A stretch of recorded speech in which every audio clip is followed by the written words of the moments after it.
song to celebrate the legacy of the most radical movements of the 1640s. This event is co-hosted by Oxfordshire Refugee Solidarity. So any money being raised today is going to towards supporting refugees, and Oxford Momentum. And we're raising funds for the work of ORS, supporting refugees and local charities in northern France. One of our founder members, the wonderful and beloved David Bailey, is no longer with us. A great local activist, David. Sad loss for everyone on the left here in Oxford. But he's here in spirit and would have been delighted with this afternoon of edutainment, as Gwyn has termed it. Edutainment, revolutionary edutainment. Let's have a proper title for it. We're so pleased to welcome two very different commentators on the role of the levellers, diggers and ranters during and after the English Revolution. Attila the Stockbroker is a punk poet, multi-instrumentalist, musician and songwriter. He performed solo and as the leader of the band Barnstormer, who combine early music and punk. He describes himself as a sharp-tongued, high-energy, social surrealist poet and songwriter. In 2018, Attila, who's always been interested in the history of the radical This sounds like you just got hit off Wikipedia. I know, it's a full-scale bio here, Attila, but you deserve it, in 2018, Attila, who's always been interested in the history of radical movements spawned in the aftermath of the English Civil War, wrote and recorded an album, Restoration Tragedy, on that theme, combining early music and punk. He changed the name of the band Barnstormer to Barnstormer 1649, the year of Charles I's execution, and the revolutionary uprisings led by the levellers and the diggers. John Rees is a historian, broadcaster, political campaigner and writer. He's the co-author of A People's History of London and author of The Leveller Revolution, fantastic book, bound to be a standard text on this theme, and Timelines, A Political History of the Modern World, among other titles. He's a visiting research fellow at Goldsmiths University of London, a national officer of the Stop the War Coalition, and founder member of Counterfire. John is a regular speaker at Levellers Day, held annually in Burford on the nearest available Saturday to the 17th of May. This was the date in 1649 when 3 soldiers from the Levellers movement were executed on Oliver Cromwell's orders in Burford Churchyard, Oxfordshire. This year, Levellers Day will be celebrated on Saturday 11th of May, so try and make it. It's a great local radical event, and we should all support it. And John has got heavily involved in Levellers Day to make sure that we maintain this important tradition in Oxfordshire. I'll hand over to John to start us off with an introduction to the radical movements of the 1640s in their historical context, and then John and Attila will discuss particular aspects of the levellers, diggers, ranters, and how Attila's latest album came about. There'll be a chance for audience questions, the raffle, and notices before Attila finishes off the afternoon with songs and poetry, in case of emergency.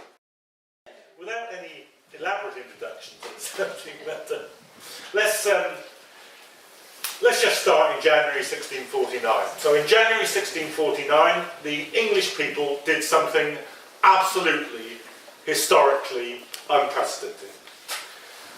They put their king on trial for treason against the people, found him guilty in a public court, then on a scaffold built outside the banqueting house in Whitehall, where it still is, they chopped his head off. Now, of course, kings, monarchs had lost their lives before, lost their lives in battle, been killed by rivals, murdered even by members of their own family. But it had never been the case that a reigning monarch or indeed any of the related terms, same word of course, Shah, Tsar, Kaiser, had ever been put on public trial by their own people and found guilty of treason. In fact, it was unthinkable. A citizen could be treasonous against a monarch, but a monarch couldn't be treasonous against the people. Yet that's what the English did in 1649. Now, on that platform where Charles I was executed, on the day that he was executed, as he was being executed, among others, there were two men. John Harris was one, and Richard Rumbold was the other. Both of them were members of a political movement called the Levellers. John Harris ran the Levellers newspaper aimed at the rank and file of the new model army. It was called Mercurius Militaris, or the Army Scout. The other man stood with him, Richard Rumbold, was himself found guilty of a plot in the 1660s after the restoration of the monarchy and executed in Edinburgh. And on his own scaffold, he said this: "No man comes into the world with a saddle on his back, and no man booted and spurred to ride him." Now that, if anything, summed up the Leveller movement as well as any single phrase could. And it echoed down the years and across continents. So the last words in the diary of Thomas Jefferson, one of the founding fathers of the United States, is that no man comes into the world with a saddle on his back, and no man booted and spurred to ride him. In fact, Jefferson was distantly related to John Milburn, one of the leaders of the Leveller movement, and for generations there was always a male child in the Jefferson family whose middle name was Milburn. So let's have a think about who these remarkable people were. Well, here's something about them. They were predominantly London apprentices. So they were part of the biggest group of young people in any kind of formal educational training until the 1950s, when higher education was opened up in this country. Mastered, apprenticed to masters, learning their trade, 5-7 years learning their trade before they were free to practice it as a member of one of the London livery companies. Very young people living away from home, living in their master's workshop and home, famously prone to riot on, not political rioting actually, particularly pulling down brothels and so forth on holidays. They were radicals in religion, and this is important. They were people who were highly critical, and some of them operating completely outside of the Church of England. And if we want to pause a moment, it's worth putting aside, putting right out of your mind, any kind of idea of the Church of England as it exists today. In the 17th century, the Church of England was much more important, much more dominant socially than it is today. It was its own landowner. You still paid tithes, taxes to the Church of England. It censored books and pamphlets. It had a hierarchy connected to the court of bishops and archbishops. And you had to be compulsorily a member of the Church of England. And not just any part of the Church of England. You had to be a member of your local parish church. If you didn't attend your local parish church, if your children weren't baptised at your local parish church, you could be fined and ultimately imprisoned. And so to be a radical in religion was both a theological rebellion and a political rebellion at the same time. The church was performing the same functions as in modern societies performed by the civil service, the education system, part of the pre-publication censorship system. So to be in gathered churches, so-called, outside of the existing Church of England was a highly rebellious act. In fact, you couldn't print radical religious material in this country. It was often printed in Holland and imported illegally and sold, or else printed on underground illegal presses. And the Levellers were involved in all of this. They were often London apprentices, they were religious radicals, and they were involved in illegal underground printing in the city of London. There was a little bit of film there, but it isn't showing up.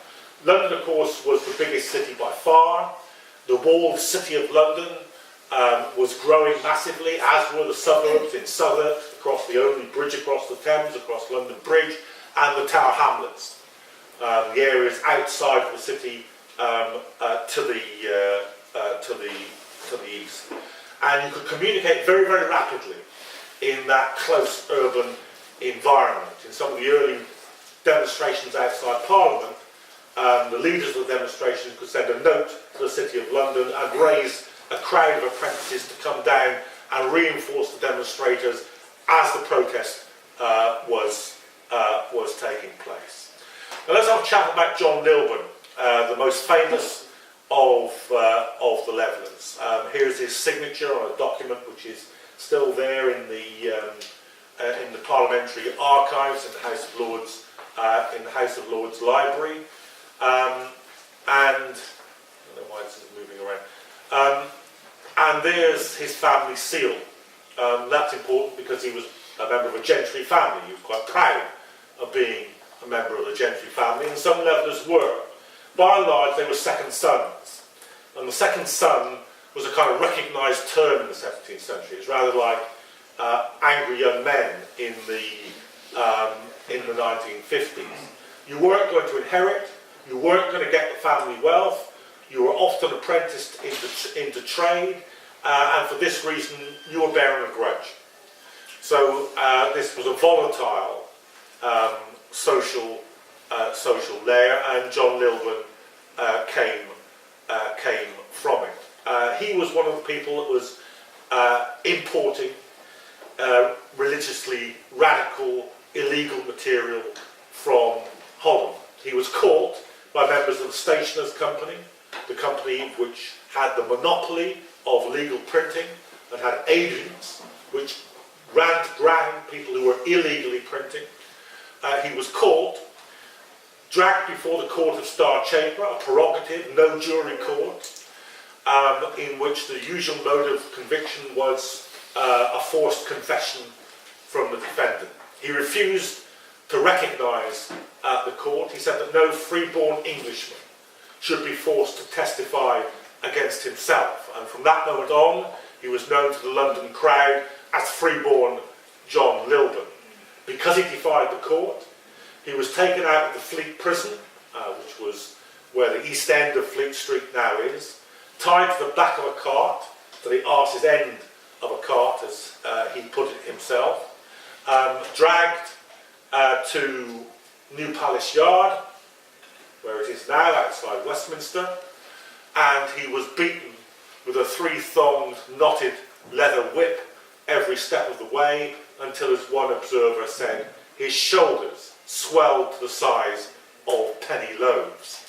He was put in the stocks in New Palace Yard, and he was still throwing from his coat the illegal pamphlets that he'd been arrested for distributing. He was still making a speech, so his jailer gagged him, and for the remainder of the punishment of 2 hours in the stocks, he stamped his feet to show his opposition to what was being done to him.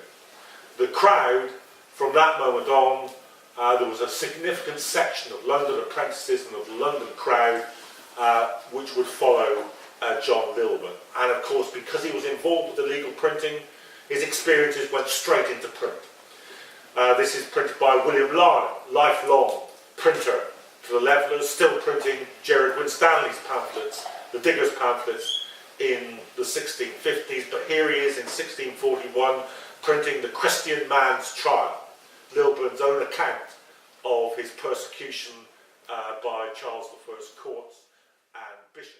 Who are meeting in gathered churches, producing illegal pamphlets, being persecuted by the court, the bishops, and the justice system. How's that?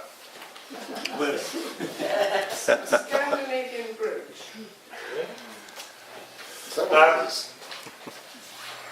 So these people are beginning to operate together politically. William Larner, the printer, Richard Overton, who's another printer who's producing the same kind of material, John Milburn, and as soon as Charles I is forced to call a long parliament, the censorship system breaks down, and these people have suddenly got a massive audience that they could never have before, and although they're not free of the risk of prison and persecution, they can operate much more freely than they could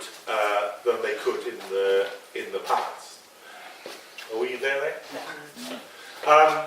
So they're beginning to operate together. They're not known as levellers for several years to come. They're not known as levellers till 1647. But already by 1640, 1641, as the Long Parliament meets, they're operating together as a printing collective, as an agitational collective, as a political mobilising collective. Often the leaflets and the petitions that they're producing call on people to go down to Westminster to demonstrate, to present petitions, to present the pamphlets that they're producing. And they're a part of the parliamentary armies during the First Civil War, as the parliamentary armies do battle with the king.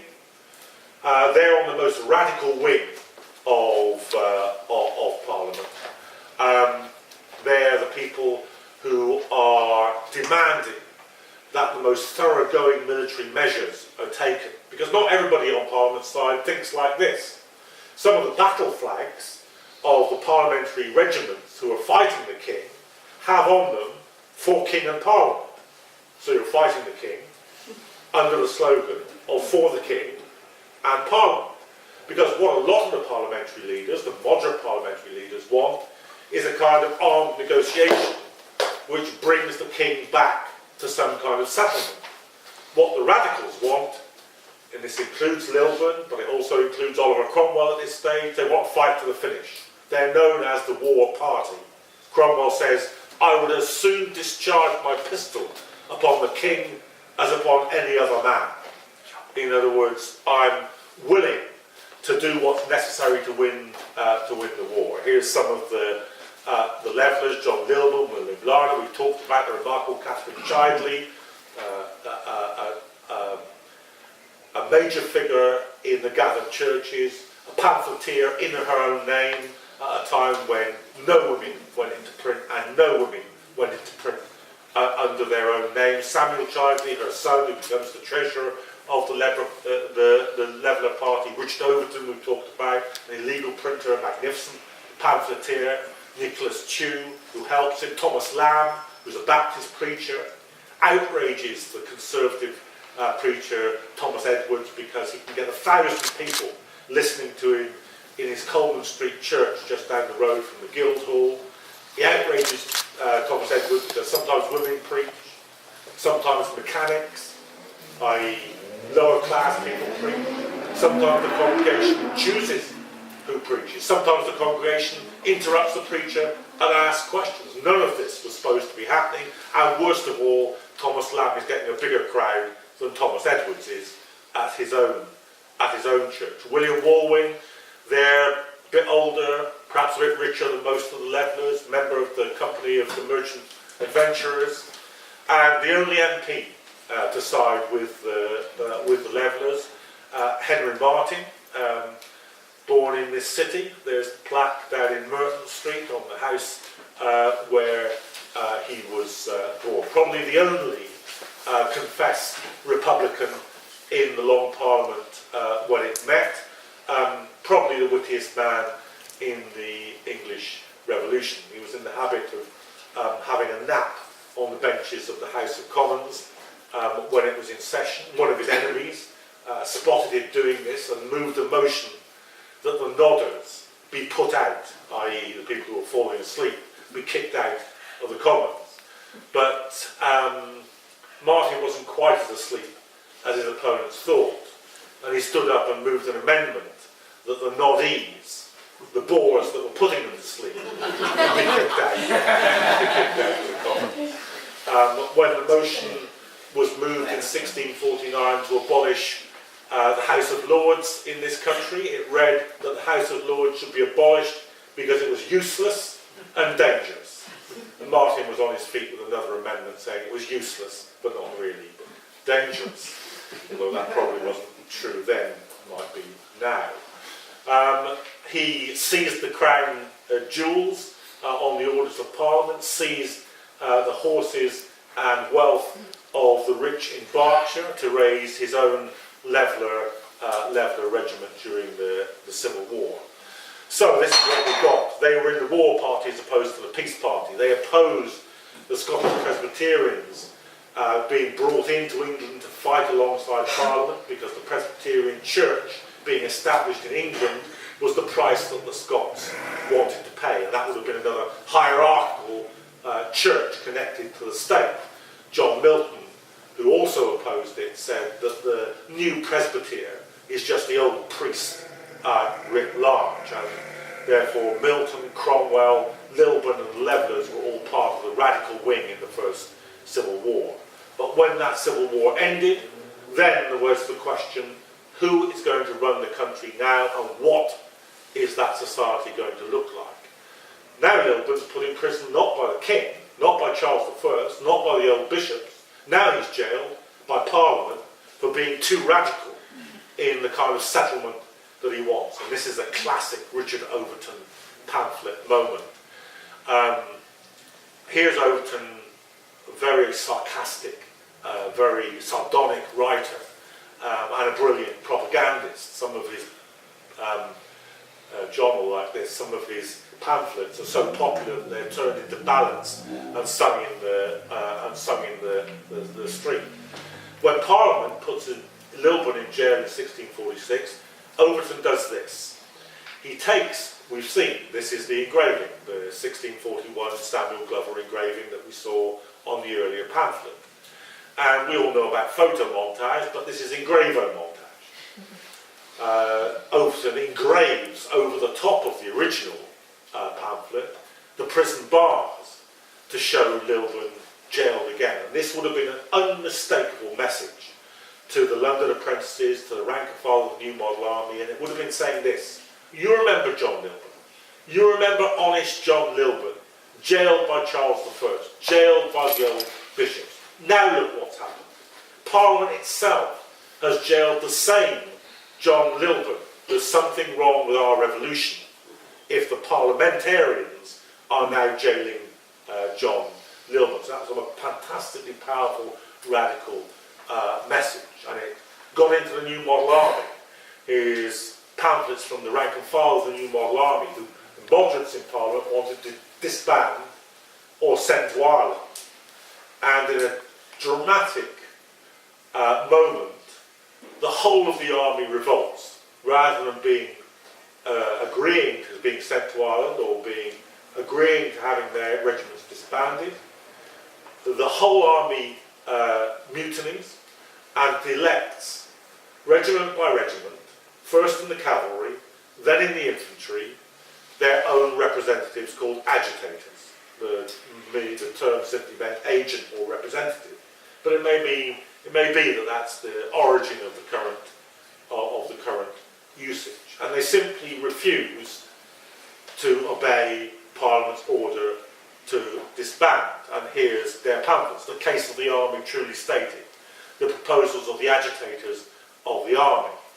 And there finally is a later engraving, a Victorian engraving, of perhaps the most famous moment in this whole revolt, when Cornet George Joyce, now Cornet is the lowest ranking officer in the military, seizes the king because they're worried that the moderates in Parliament will do a deal with him and re-enthrone him. And there's a fantastic moment when this very lowly soldier confronts the king, and the king says, "What's your commission?" In other words, how are you acting? On what authority are you acting? And Joyce says, "This is my commission." And the king says, "Where is your commission?" It means, has there been a law in Parliament passed, an order of Parliament for you to seize me? And Joyce says, "No, but we fear that if you're left at liberty there'll be a second war." And the king says, "Where is your commission?" And eventually Joyce points behind it at the 500 troopers that have come with Joyce. And the king, to be fair to him, says, "It's as fair a commission as I've ever seen." And from that moment, the king is in the control of the radicals of the new model army. And they debate what's going to happen. What's the settlement going to be? Putney, in 1647, taken down in shorthand. The Puritans invented shorthand because they wanted to be able to write down the sermons in the churches and study them later. The elected agitators, the High Command and civilian levellers debate the fate of the king, debate the constitutional settlement of the nation. They bring forward an agreement of the people, the first attempt in this country ever to have a written constitution and to have a universal male franchise. That's John Wildman, one of the most prominent levellers who was at Putney debating this. Cromwell and Ireton now are no longer on the same side as the levellers. Now they want to do a deal with the king, and the levellers are ranged against them. The most famous of the spokespeople for the levellers at Putney, Colonel Thomas Rainsborough, that's his signature, and a contemporary portrait of him, expresses perhaps more completely than any other of the levellers ever did what the levellers were fighting for at Putney, when he says that really I think the poorest he that is in England hath a life to live as the greatest he, and that no man should put himself under a government that he hasn't first had a hand in choosing.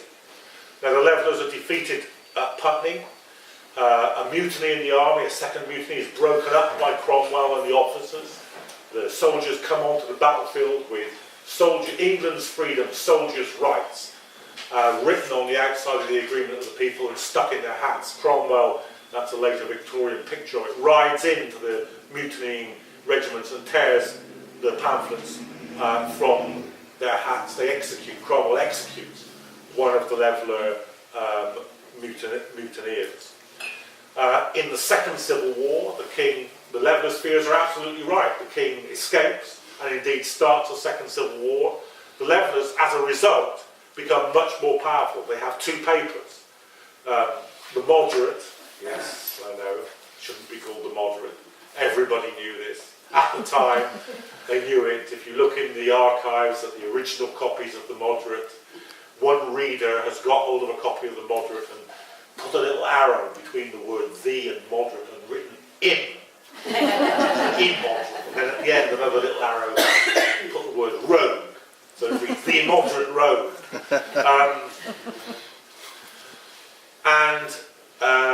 In the process of this, they gain enormous authority. Cromwell and Ireton, his son-in-law, Henry Ireton, Commissary General Henry Ireton, would like to do a deal with the king, but the king doesn't want to do a deal with them. And the moderates in the Parliament would like to bring the king back and have a personal treaty and re-enthrone one of the pamphlets, one of the petitions from the New Model Army says, we're trying to re-enthrone the king. And in the end, that settlement can't be done. The king is too stubborn, the moderates are too weak, and Cromwell and Ireton form a bloc again with the levellers to push through the final moment of the revolution, where the moderates are driven from Parliament in Pride's Purge. A court is created to try the king. He's tried and executed. This is Thomas Rainsborough's brother, William Rainsborough's battle standard. And as you can see, it rather gorily either commemorates or predicts. We're not sure whether the battle standard existed before the execution of the king, and this was encouragement, or whether it was probably afterwards. But the most interesting thing actually about this is not simply the decapitation that's pictured, it's the slogan, the Latin tag, Salus Populi Supremus Lex. The safety of the people is the highest law. And that's the slogan under which Parliament executed the king, that the king was a danger to the safety of the people of this country. And there is the banqueting house as it stands today, and the scaffold where he was executed. And those of you in the front row can see the probably, it seems to me, slightly exaggerated arc of blood spurting from Charles's neck there. Now I won't talk a little more about the settlement because I think we're running short of time due to the delayed start. I'll simply say that the proposals that the Levellers had brought forward were rejected by Cromwell after the execution of the king. The Levellers wanted a democratic republic. Cromwell and Arton were happy with a military republic. And therefore they isolated, arrested and put on trial those forces, predominantly the Leveller leaders, who wanted a democratic republic. The Leveller women, who'd been very central to the Leveller organisation, petitioned to free them. This is a petition on your right. That's a genuine petition of Leveller women on behalf, as it says, of Colonel John Milburn, Mr. William Walwyn, Mr. Thomas Prince and Mr. Richard Overton, now prisoners in the Tower of London. On the left, which as you can see comes from Worcester College, Oxford, is mockery. Women's activism was now so prominent that it drew forth parodies and attacks on it by people who didn't like women being politically active. And this is one example of a pamphlet being sold for that purpose. A Parliament of ladies with their laws newly enacted. The MPs were so shocked that women should petition for the Leveller leaders that they came out and they said, this is very strange that women should petition. And Catherine Chidley said to them, it's very strange that you cut the king's head off, but no doubt you'll justify it. So we see here really, this is, finally I'll leave you with this, this is the photographer Red Saunders' recreation of women Levellers. It looks like an oil painting of course, but what Red does is he composes those as photo montages of contemporary people dressed in those things and takes those magnificent pictures, and that's his depiction of them. I say that because as with John's work, as with the Reverend Hammer's song cycle about freeborn John Milburn, this stuff isn't taught in our schools. You can only learn about this in our school system if you take one option at one part of 1A level. This is not compulsorily part of the national curriculum in this country. And so often it's carried in unofficial ways by the labour movement, by individuals like the historian Christopher Hill, who were associated with the Marxist tradition in this country in song and in picture.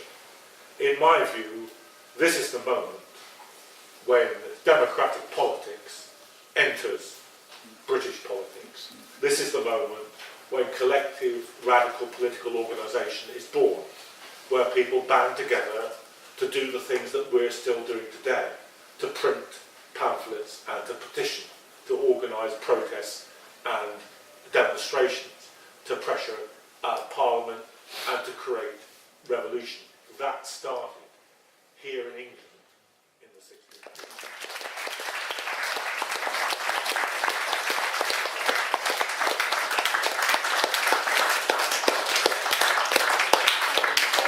Thank you.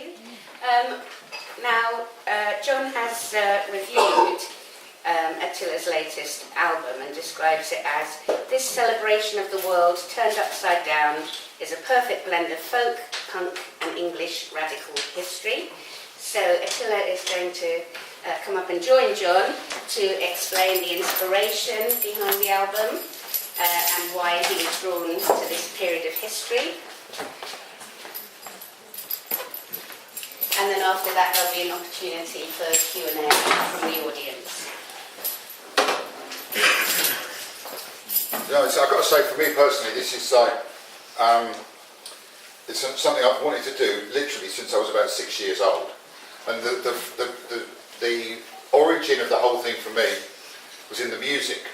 Because I was the kid who, when everyone was given a recorder at school, instead of making a horrible noise in it and then hitting someone else with it over the head and throwing it away, I learned to play it properly.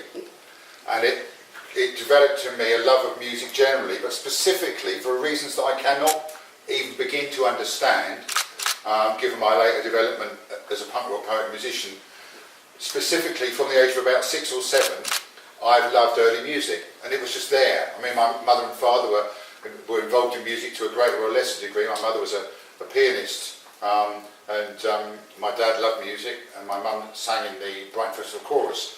But they were kind of classical. They were into modern classical music, not early music. But I just started with the recorder, then I picked up the violin, and then I realised that I just instinctively loved it. When I heard the Compline service for the first time, it just spoke to me in a way that I couldn't understand. It was just there. When some little bit of whatever about Henry VIII or whatever was on the television, and I heard the music when I was a little kid, it just spoke to me. And so it was always there. And it was obviously, given where I was growing up, the kind of music that I was involved in generally, it was very much in the background as a kind of just a thought in my head.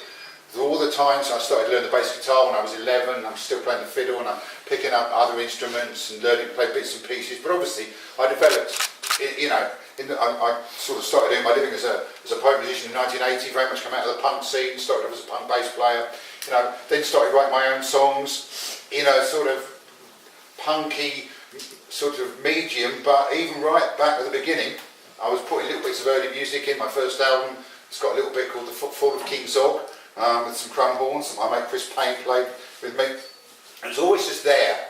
And I always thought one day I'm going to form a band combining early music and punk. And I thought, okay, at some point I'm going to do it. And then in 1994, finally did it. I got a bunch of mates from Brighton together and we formed our band Barnstormer.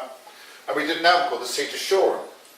And it was just bits of early music mixed in with punk rock, with no particular concern about the theme historically. It certainly wasn't reenactment, it certainly wasn't dressing up or anything like that. It was crumb horns and recorders with punk. But the one thing that was there, right from the very beginning, was this piece that I wrote called March of the Levellers, which originally was on my second album in 1984. My second album, Sawdust and Empire, which is actually a folk album, not an early music folk album, a sort of modern punk folk album, you might say. It's sort of like just before the Pogues really got going. So I've done that. I've done this little piece, March of the Levellers. It's just a simple recorder piece, which just went.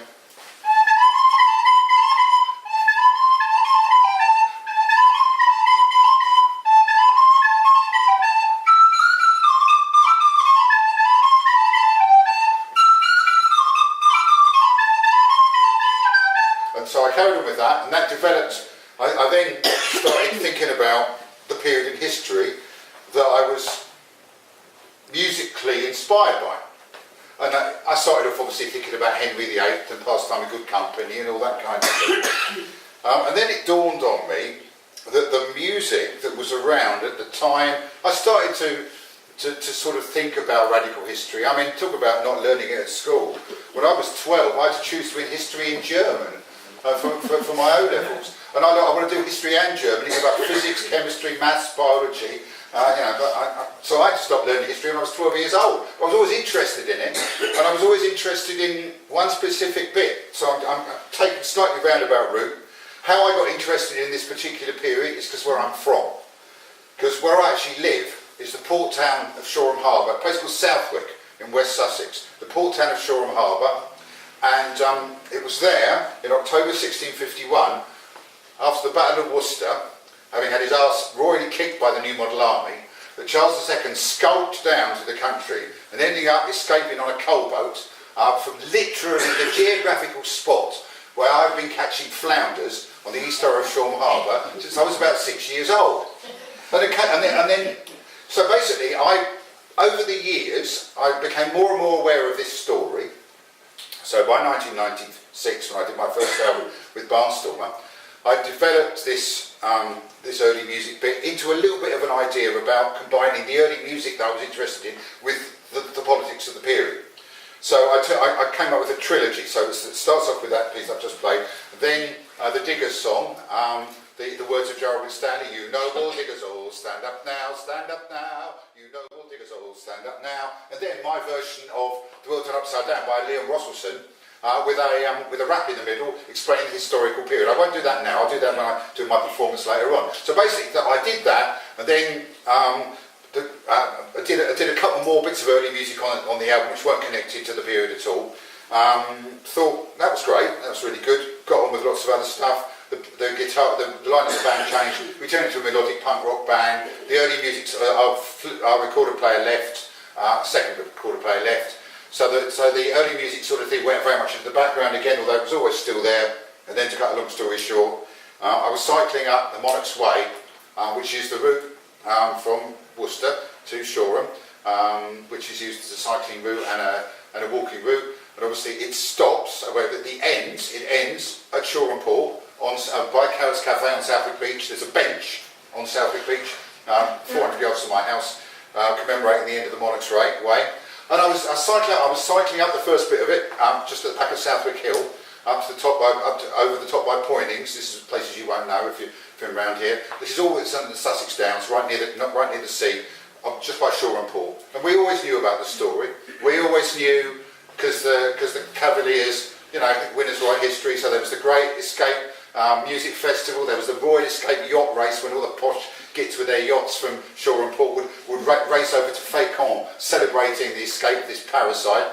And I just thought, hang on a minute, I've always had these ideas about early music and punk and history. Why don't I do an entire album about the period, about the whole thing? And I knew quite a lot about it. Nobody near as much as John does, but specifically about the local stuff to do with the escape of Charles II and to do with the levellers and the diggers.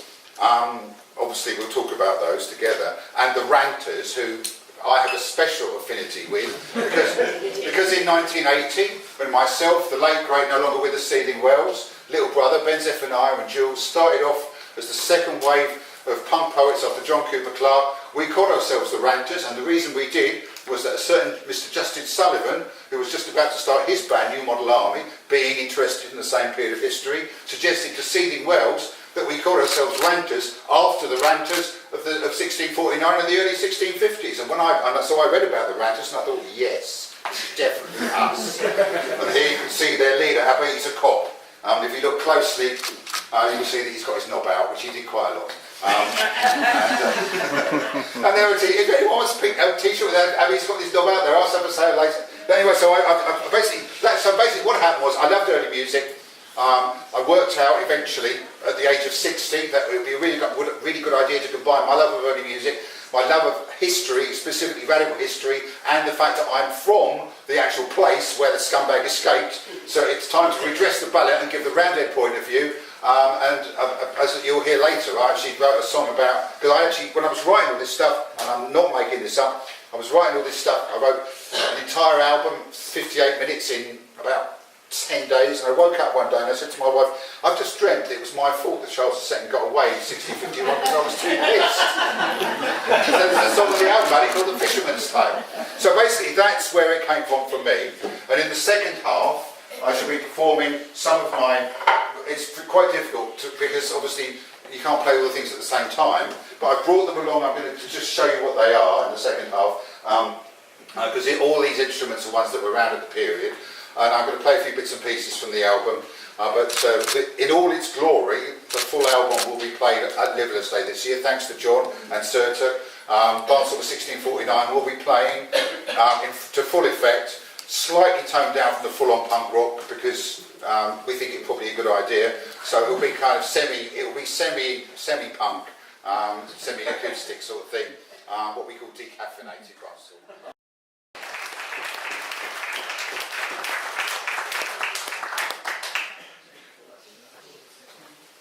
Great, so are there any questions from the audience for either John or Attila? Got a question, Kathy. Yes, sure. To what extent was there any degree of unity at all between the dissenting religious groups, and what caused the divorce from religion and sort of like radical politics?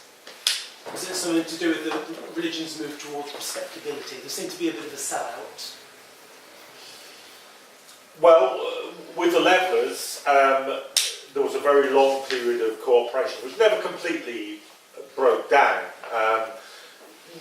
One of the ways in which mobilisation of political events could happen would be through the congregations of the gathered churches. Some of the gathered churches in London raised money to print William Baldwin's pamphlets and so on and so forth. So there's a very long period through the 1640s of cooperation. At the absolute sort of pinnacle of the revolution in 1648-1649, some Baptist congregations sort of broke away from support for the Levellers. In other words, they were aligning themselves more with the mainstream Cromwellian view of what the settlement should be. But some didn't. Some gathered churches stuck with them. So it's kind of what you would expect, really. I suppose if you wanted to think about a modern parallel, if you thought of a radical left-wing political movement today and its relationship, say, with the broader trade union movement, you would expect some trade unionists to follow them and be part of them, and some to be not so keen. And I guess that relationship between the radical minority and a broader spectrum of still radical but not necessarily so politically focused, that's the kind of relationship I think there was. It's a slightly different question after 1640, after the execution of the king and the establishment of the republic, because then the whole of politics and the whole of received religion received a kind of shattering blow, and then lots of things which even in the course of the revolution were unthinkable become thinkable, and that's where Ranters, Diggers, the Muggletonians, the Soul Searchers, Fifth Monarchists, and on and on and on. You know, because everything's up for grabs. Well, this is what I said. I mean, you just summed up exactly how when I try and explain it to people, I say, you know, if you imagine that the king was seen under divine right as God's emissary on earth, and everyone believed in God to some degree or another, but they did. Even if they didn't, they had to pretend to. And the king was this untouchable deity, right? An untouchable deity. And this untouchable deity had his head cut off in front of everybody, and people saw the blood spurt and realised that he was just the same as everybody else. And the moment that was done, anything was possible. That moment gave birth to, you know, in my opinion, I mean, I don't know what John thinks about it, the moment that had happened, you could have people like Abbe Isakop throwing peanut shells at priests and declaring that God is dead and abolishing sin, and saying that the church should be a local pub. Very good idea in my view. You can have the fifth monarchists basically thinking, you know, basically saying God is going to come, Jesus Christ is going to return and level everything, but we're going to make it still a bit easier by doing it first. So you know, the radical explosion that took place was just incredible. It was, you know, once this king had his head chopped off, then anything was possible, which is why, again, I'd like John's comment on this, why at the end of the Republic in 1659, after Cromwell had died and his son, who wasn't really into it anyway, that all the different sectaries were rising up again, the fifth monarchists were beginning to organise again, and it was then that Monk and some of the grandees thought the only way we can sort this out is by taking everything back to how it was before, because they were terrified at that point I mean, you know, again, what we're told in school, if we're told anything at all, is that the reason the king came back in 1660 was that everyone really wanted the king to come back. That isn't true. The rich the rich got the king back because they were terrified that after Cromwell had gone, there was going to be a proper revolution and they were going to lose their lands and their property. Is that a fair comment? There's definitely a kind of rebirth of radicalism when Cromwell dies, because the Protectorate is a republic that sucks the radicalism out of republicanism. And when he dies, there's a thought, okay, maybe we can get some of the radicalism back into the republic. And it's quite, it's not a done deal. It's quite a close-run thing at that moment. But with radical religion, they never kill it. They never kill dissenting religion in this country. It goes on to be baptism, to be Methodism. You know, E.P. Thompson's famous, I think, incorrect statement, but nevertheless worth thinking about, that the working class movement in Britain owes more to Methodism than it does to Marxism. Well, maybe, but it certainly owes exactly how much you think it owes. It owes a lot to Methodism. And that dissenting religion outside the established church. I mean, think what every Methodist or Baptist church looks like, even in small towns and villages in this country. There's the old church, you know, Norman Tower, stained glass, daddy, and then there's basically a meeting hall, which is the Baptist or Methodist church, and that's, you know, that starts in the 1640s, and it's never disestablished really, and they still, with the execution of the king, that hasn't lost its charge, let's say, into the modern day. The Museum of London has the undershirt that Charles I wore on the day of his execution, which has a kind of now very brown blood stain around the neck, but they don't put it on display. Yes, there's a question. Given it's 200 years since the Battle of Peterloo, and the massacre of Peterloo, and hopefully that'll be well commemorated, how do you see the links from this period running through nearly 200 years? They quoted it, didn't they? They quoted it.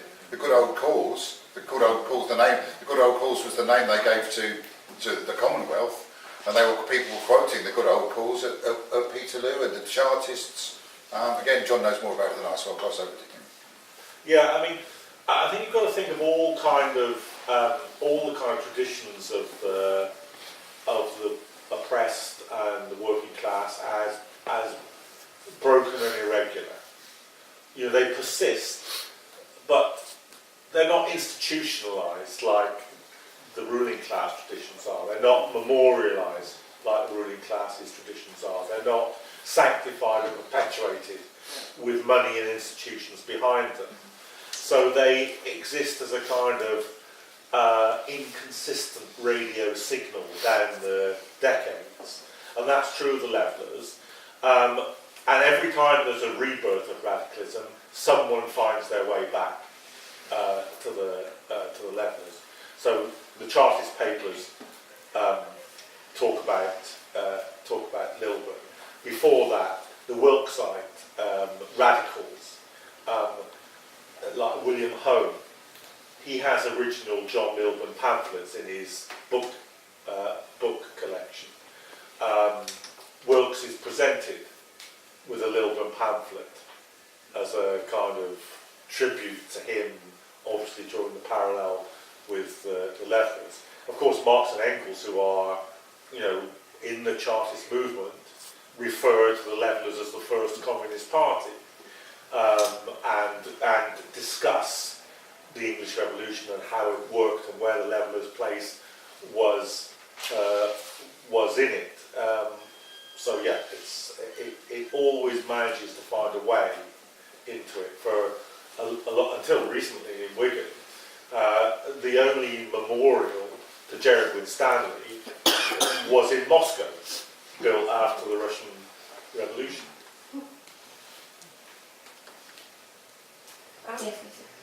Yes, you go first, and then there's a question there. If you could explain, how did John Milburn get the concepts of levellers. So, do you want to do Yes, and there was a question there. Yeah, can you say a bit more about the role of leveller women and what their views on gender relations were? You want to take those two? Yeah, so I always think the remarkable thing about the levellers is how much of the thought is brand new, is virtually without precedent. So, you know, we always look back to previous, you know, to Peterloo or to the Russian Revolution, or, you know, we've got a massive revolutionary heritage to draw on. They had virtually nothing. So they take it from the Bible, you know, of course, you know, as we know, with all religion, it can be interpreted differently according to your social position. You know, if you're rich, then it's the parable of the talents, which always appeals to you. If you're poor, it's the idea that it's easier for a rich man to get into the kingdom of heaven than it is for a camel to pass through the eye of a needle. That's going to be the kind of thing that appeals to you. So they had that. They had Magna Carta, although, as Overton says at one point, the Magna Carta is a beggarly thing. They thought it wasn't much of a democratic precedent. What about the Peasants' Revolt? Very, very rarely referred to directly by the levellers. Often their critics say, "Oh, these are Wat Tylers, these are Jack of Ladens." They refer to previous rebels, but the levellers themselves not so much, because they were different. You know, it wasn't for the first time. It wasn't a peasant revolt. Yeah. It was an urban revolt, and so it was a different kind of revolt. And they've got common law. Milburn is very big on common law, on the idea that we're all equal before the justice system, that there should be jury courts, that the rich shouldn't be privileged in the law courts. So Edward Coke's Institutes, which was a commentary on the British common law, English common law, very big for Milburn. And then the Book of Declarations, which is Parliament's own printed copy of the acts that it passed early in its most revolutionary stage, in 1641. And he's always waving the Book of Declarations at them, saying, this is what you said when you were bringing down the king. Why doesn't it apply to me now? So Magna Carta, the Bible, common law, and the Book of Declaration. In fact, I must tell you this story. I was doing a book launch for the book in Bristol, and there was Q&A, and a couple of questions in the Q&A. A guy in the second row says, I don't want to disturb the discussion, but I've got something here I thought you'd like to see. He's got a rucksack, you know, like you guys, any of you guys got. Reaches into it and pulls out his book and says, do you know what this is? I said, yeah, it's an original copy of the Parliament's Book of Declarations. He said, yeah, look in the fly-leaf. And it's John Milburn's original copy, which he's just carrying around. Anyway, you can all see it because we put it in the exhibition that's coming up at the National Civil War Centre in October. It's in that. It's got out wrapped in his. How did he get hold of it? Well, that's what I said. He said, well, it sort of came down to me in the family. So I said, well, who's your family? They said, oh, I'm the son-in-law of Pauline Gregg, who wrote the Freeborn John biography of John Milburn, and she had it. And he said, yeah, there's loads more in the attic. I'm coming to your attic. So, I mean, that's about how underground this is, that John Milburn's book is knocking around in Pauline Gregg's son-in-law's attic. Wow. On the question of women, okay, so it's good to think this through, because the household economy was the dominant economic structure.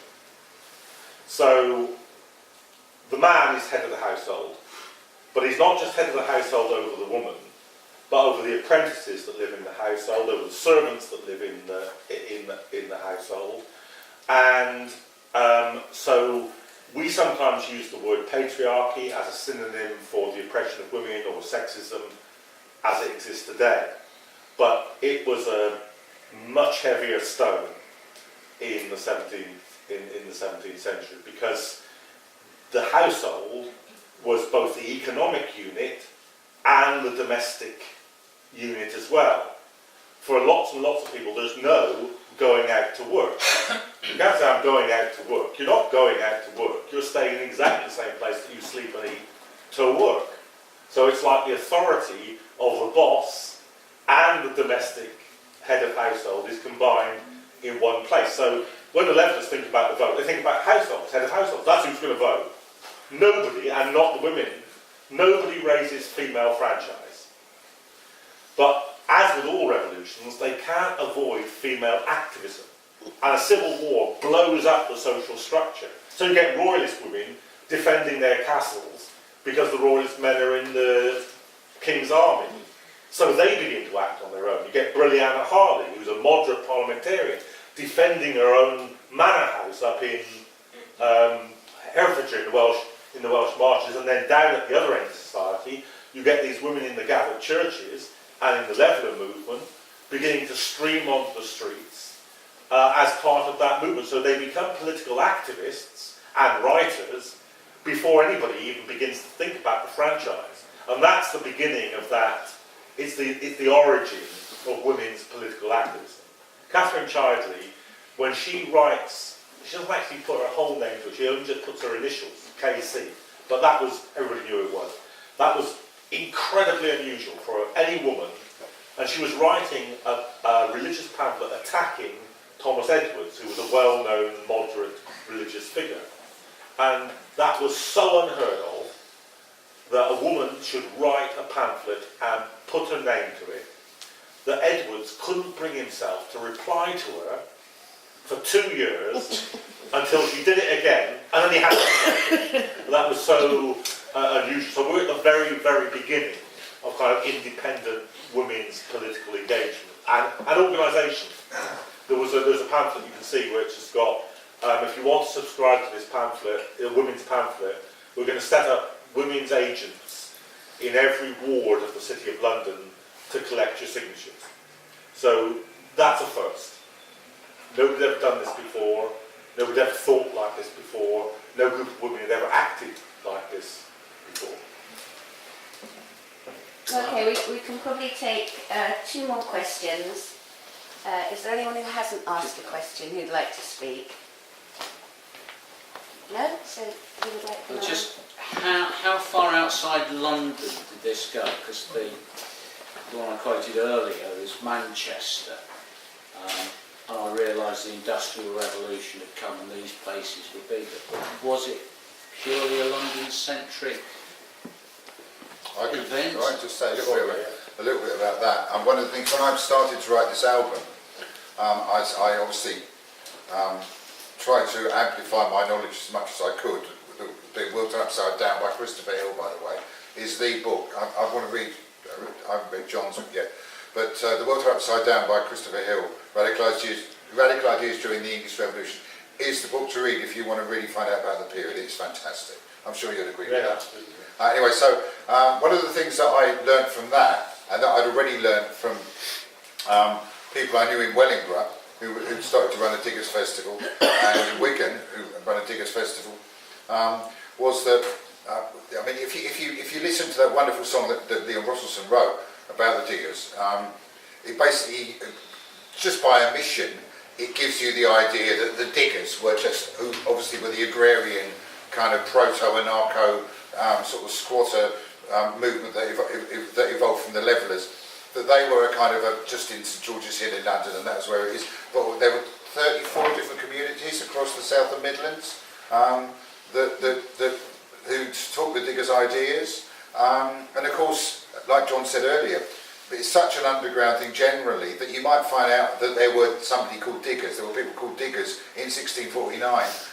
But then you don't find out the other bits unless you really look into it, because it's not in the interest of the ruling class to tell us all this stuff. So of course, you know, they either try and ignore it or try and portray the whole of, you know, the Commonwealth as being a place where mince pies were banned and people had their noses cut off if they played music. I mean, you know, which is just what they're going to do, isn't it? Really. But yeah, I mean, certainly the diggers went all over all over the South and Midlands. The levellers, how far did the levellers get to? Well, I mean, you've got to think about the geography of the country differently, really. Manchester's a small place, Birmingham's a small place. London is much more dominant then than it is even now. So there's a population in the whole country of 5 million. London's got a population of approaching 400,000 at that time. Bristol is the second biggest city in the country. The most advanced area economically is East Anglia. So the country looks very, very, very, very, very different. Plus, people don't travel. It's unusual to travel outside your parish. So it's pretty hard to get this stuff around, but they do. The level of pamphlets we know travel with tradespeople. We know that they send out their own emissaries. Thomas Lamb's Baptist Church, which was a leveller church, sends out people. He travels. Other people in his church travel, and they take leveller pamphlets and preach the leveller cause as well as their version of religion. And we've got them down on the south coast, and we've got them up in Rutland and so forth and so on. And then a new model army happens, and then or the parliamentary armies altogether. If you're in one of the parliamentary armies, you travel in a way that you've never ever travelled in your life, that most people have never ever experienced. It's like the coming of the aircraft or something. You're just moving around, and pamphlets go with the new model army. So we know that they end up in the regiments. Richard Baxter, who's a conservative preacher, goes down to Colonel Wally's regiment, and he's horrified. He says, I arrived at Wally's regiment, and some troopers are discussing state democracy, some troopers are discussing church democracy, and some of them are discussing both. And he's horrified by this, and they're talking ideas that they've got from Milburn's pamphlets, from Overton's pamphlets. So that's dispersal, if you like, and we know that happens through trade routes, through their own agents, and then massively through the new model army. Some of them, most of the printing, of course, is in London. Although we do have some in Bristol as well. Have a leveller pamphlets produced against being sent to Ireland. Very good pamphlet, actually, by John Cobbett, who's a leveller, who wants to join the Burford movement. It might be just to point out, not assuming everyone here knows all about Burford, just to give a very brief description of why the Burford Mutiny happened, what it was against, and what happened on the day. Yeah, well, I mean, this is right at the end of the leveller movement. So in 1649, Cromwell and the new Council of State, the new executive of the state, are moving to crush the levellers. Milburn and Prince and Overton and Walwyn are in the Tower. Milburn is put on trial for his life. He manages, incredibly, to convince the jury that they are judges of the law as well as of fact. And the medal that's struck when he gets off says to the jurymen of the trial of John Milburn, who are judges of law as well as of fact. Now that's rubbish. Juries aren't judges of the law. They aren't there to say whether the law is right or wrong. They're there to say whether you've broken the law or not. Milburn manages to convince the jury that they're above the judge and above the parliament, and that therefore the law is wrong and he should be freed, and he is. Now, after that, a number of mutinies take place in the army, in Bishopsgate in London. A final one after Burford, actually in Oxford here, in the Oxford garrison. But in between the two, Burford, now it's called Burford because that's where they ended up, but actually it was a mutiny of New Model Army troops right across the south of England from Bristol. They rendezvous on Salisbury Plain, they move up here, they're intercepted by a flying column of troops sent from London under Cromwell and Ireton. They're surprised at night in Burford defeated militarily. 300 of them are imprisoned in Burford Church. You can still see scratched into the font of Burford Church one of their names, Anthony Sedley, 1649, and then 3 of them are executed the following morning in the churchyard at Burford. You can still see the musket ball holes in the church wall next to the plaque for them, so that's what commemoration is there, and that's the final, really the final defeat. Well, the Oxford Mutiny happens in September, and that's the final defeat of the Levellers. Cromwell and the officers that defeated and shot the Leveller mutineers in Burford are feasted and honoured by Oxford University the following weekend. Mention this in passing.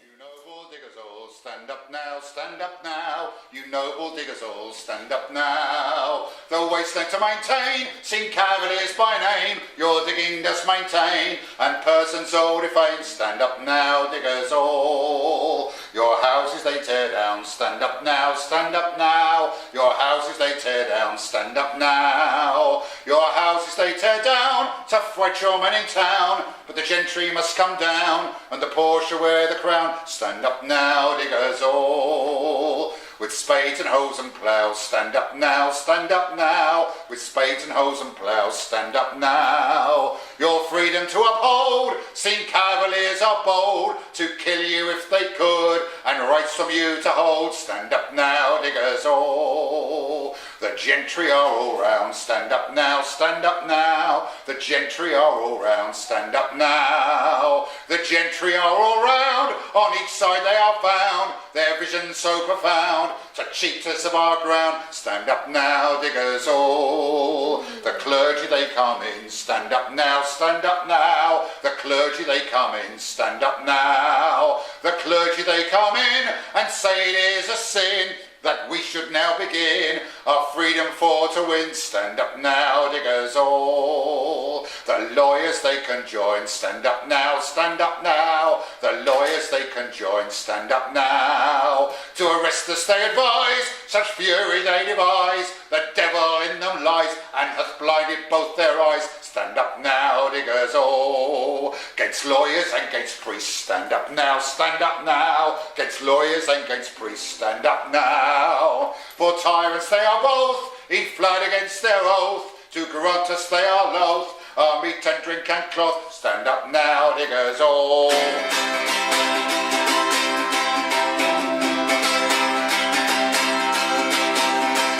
In 1649, to St George's Hill, a ragged band they called the Diggers came to show the people's will. They defied the landlords, they defied the laws. They were the dispossessed, reclaiming what was theirs. We come in peace, they said, to dig and sow. We come to work the lands in common, and to make the wastelands grow. This earth divided we will make whole, so it can be a common treasury for all. The sin of property we do disdain. No man has any right to buy and sell the earth for private gain. By theft and murder they took the land. Now everywhere the wolves spring up at their command. They make the laws to chain us well. The clergy dazzle us with heaven, or they damn us into hell. We will not worship this God they serve, the God of greed who feeds the rich while poor folks starve. We work, we eat together, we need no swords. We will not bow to the masters, nor pay rent unto the lords, till we are free, though we are poor. You diggers all stand up for glory, stand up now. At the end of the English Civil War, when the new model army made the law, a host of radical movements grew. Levellers, diggers, ranters too, who wanted a republic and much, much more. Freedom, equality, votes for the poor, community of land and bread for all. A new age dawning with Charles's fall, but Cromwell and his propertied friends had taken power for their own ends. Cromwell was just a king in disguise. His talk of reform was a pack of lies. When the radicals saw they'd be betrayed, a brave and gallant stand they made. But Cromwell's grandest crown and lord smashed them down with fire and sword. The men of property, the orders came. They sent the hired men and troopers to wipe out the diggers' claim, turn out their colleges, destroy their corn. They were dispersed, but still the vision lingers on. You poor take courage, you rich take care. This earth was made a common treasury for everyone to share. All things in common, all people one. We come in peace, the orders came to cut them down. We come in peace, the orders came to cut them down. Cheers.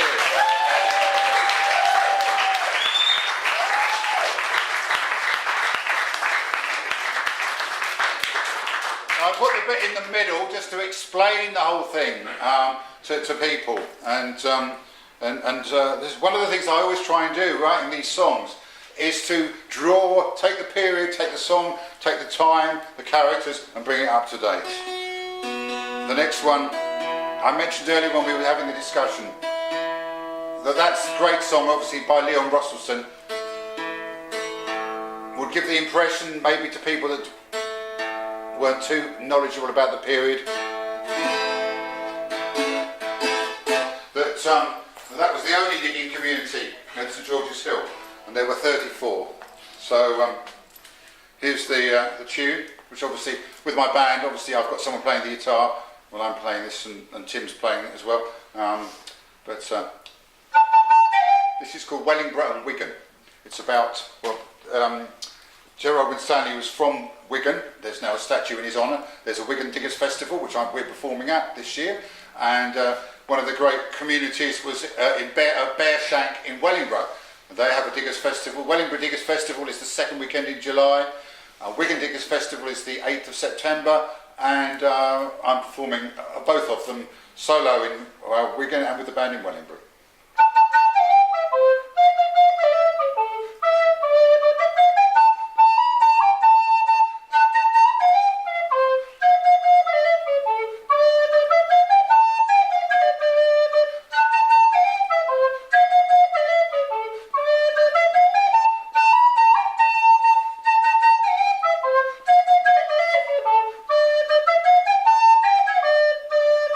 That's the tune, and here we go. The king had been beheaded, the world turned upside down. When Stanley and the diggers cried, the poor shall wear the crown. They made their stand in Surrey upon St George's Hill. But when Stanley was Wigan born, folk there will tell you still, the poverty around him burned deep into his soul. He grew up watching local folk dig common land for coal. That's where he got his digging from, his modern comrades say. And there's a diggers festival in Wigan to this day. It wasn't just in Surrey they were digging. This song goes out to Wellingborough and Wigan. It wasn't just in Surrey they were digging. This song goes out to Wellingborough and Wigan.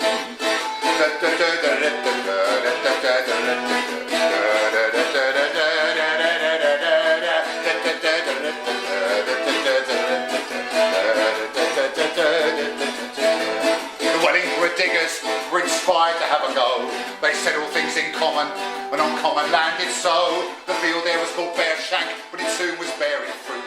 The thugs hired by the rich arrived to trample and uproot. The Diggers Manifesto.